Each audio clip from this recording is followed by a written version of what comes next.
The Isle of Bute Whitespace testbed featured in BBC Newsnight Scotland in March 2012. This project's using TV whitespaces for rural broadband, and the testbed frequencies are available, licensed by Ofcom, after the digital dividend. The island's a rural and rugged domain, and there's many not spots and unconnected homes to work with. It's a joint project funded by the Technology Strategy Board and featuring a number of industry and academic partners. And where is Bute? Well, it's off the west coast of Scotland. Over to Newsnight.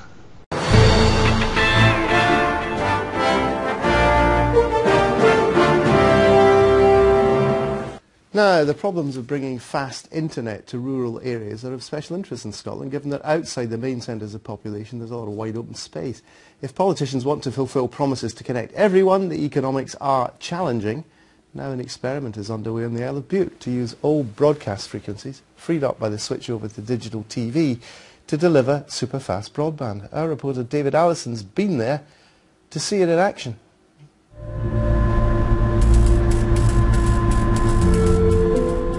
Good communications, whether the traditional ferry or super-fast broadband, are especially important for island communities. Cut off the ferry service and the island's in trouble. And in the modern world, if a rural area can't share the benefits of superfast broadband, the impact is digital isolation.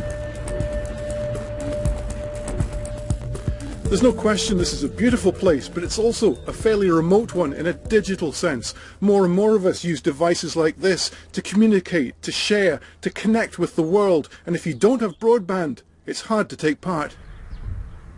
But at the southern end of Bute, a quiet revolution's underway, which is already transforming lives and ultimately aims to do the same across more of rural Scotland. For example, the local hotel almost became the pub with no beer because of the lack of broadband. And with the internet that we had before, it was a nightmare. The page would always time out before we could do it. It was going to become very difficult to order beer. The way that the brewery and other suppliers are pushing us to use online ordering now, they don't really like you ordering over the phone, and their reps are obviously visiting less. So without the broadband, it was going to become difficult to place orders.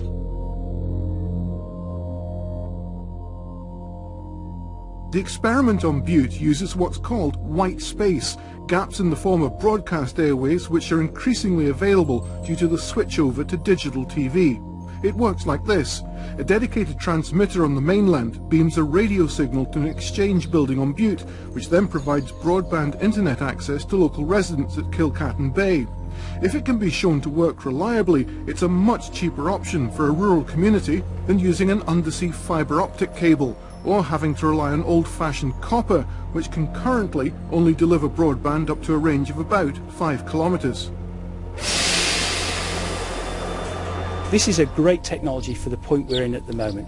We're pushing fibre out as far as we can into the country, but what we've got is we sort of run up against economic and technical boundaries, and this just takes us that little bit further, gives the service to the people at the edge of the network, and then eventually the new technologies will push the capacity in the fibre network or the copper network a bit further, and they'll be taken over. But at the moment, as a stopgap, certainly helps these communities, especially in the rural areas. Transmitter at the local exchange relays the high-speed connection on to local residents who need special equipment to get hooked up. It all seems to work. And this is kind of what it looks like if you send a clip recorded on your iPad or on your iPhone or some other device into the system, and then by email you send a clip back. You can get video out of Bute, and you can do this streaming as well. A couple of miles away, online form filling for animal passports and the ability to do general research on stock is changing lives on one local farm. It's very good for looking up at the pedigree side of things and looking up for new bulls and looking back the depth of pedigree in cattle. It's a lot handier than doing it on paper. Has your life changed? My life hasn't changed. Maybe my wife and kids, they could get more options of doing things with them. So you're still up dealing with the animals. You're not Facebooking like mad or tweeting or anything like that. No, I'm not into that at all. No. I'm very well. Are you seeing what I'm seeing? This Skype call from the middle of nowhere worked fine, but is white space really the shape of things to come? And that is the Isle of Bute. Can you see it? I can indeed. It's an amazing view, Roy. Well, there are a number of technologies that are being tried out to fill in these gaps, the final 10% that is never going to get fibre. We've got this, white space, we've got satellites, people are talking about using 3G. In a sense, they're all going to be intermediate technologies because you can see the demand for proper fibre building. Once people get something a bit better, they want to move on to the next stage. So I think there will be pressure. It might be intermediate, but it could fill a useful gap. This and this were both revolutionary in their day, and it's hard to think of life anywhere without the postal service or telephones. And now the need for broadband isn't far behind, but the economics remain a massive challenge.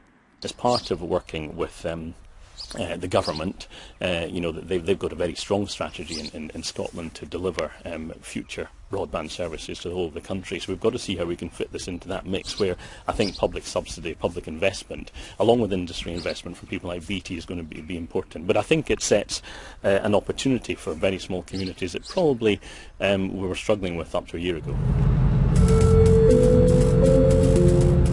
So far, no one's worked out how to move an island, even if they wanted to. So even with the regular ferry service, Bute will always be geographically remote.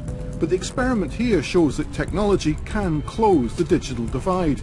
And in that sense at least, Bute is no longer quite so far down the water.